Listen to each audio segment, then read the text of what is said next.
এই মুহূর্তে দাঁড়িয়ে আমাদের চিন্তা করার দরকার আছে, যে কারণে বাবা কিন্তু এই একটা বাণী বারবার বলে গেছে, ওই বিশ্বাসটাকে পাকা করে ধরা। আর এই মনে প্রাণে যদি বিশ্বাসটাকে ধরতে পারি না যে হ্যাঁ আমি এইটা করছি, আমি ঠিক করছি, এই মন্দ কর্মগুলোকে বিসর্জন করতে করতে না আপনি নিজের থেকেই ভালো কর্মে উপলব্ধি করতে পারেন। বাবা কিন্তু অতি সহজ সরল ভাবে প্রতিটা কথা বুঝিয়েছে। আমাদের নির্বুদ্ধিতায় আমরা সেটাকে কঠিন করে ফেলেছি, কঠোর করে ফেলেছি। নামটাও যেমন তার সরল, লোকনাথ, তিনি বাবা হিসাবে তত ঠিক সরল, আর গুরু হিসাবে আরো সরল। আর যদি বন্ধু হিসাবে ধরেন কাঁধে হাত দিয়েও হাঁটতে পারেন। এটাই হচ্ছে আমাদের কথা। সকলে ভালো থাকবেন।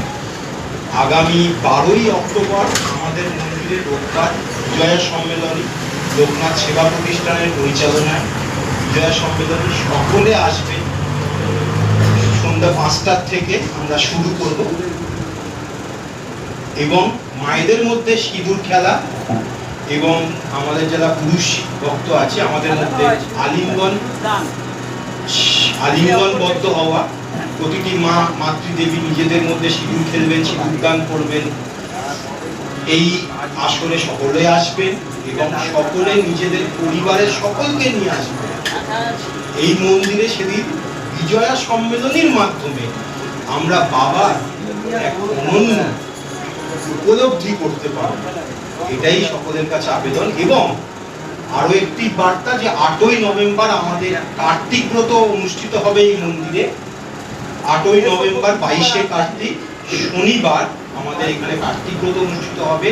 এই ব্রতটা হচ্ছে সমস্ত ব্রতর একটাই ব্রত। আপনি যদি সারা বছর কোনো ব্রত পালন না করে থাকেন, এই ব্রতটা করেন, তাতে আপনার সমস্ত ব্রত করার যে ফল সেটাই লাভ হবে।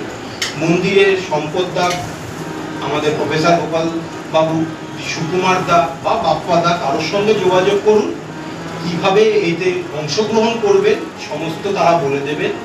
কিন্তু সকলে যোগদান করুন।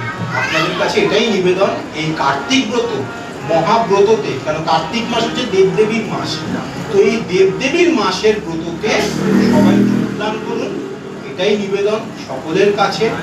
সকলে ভালো থাকবেন, আনন্দ করুন এবং বাবার নাম স্মরণ করুন।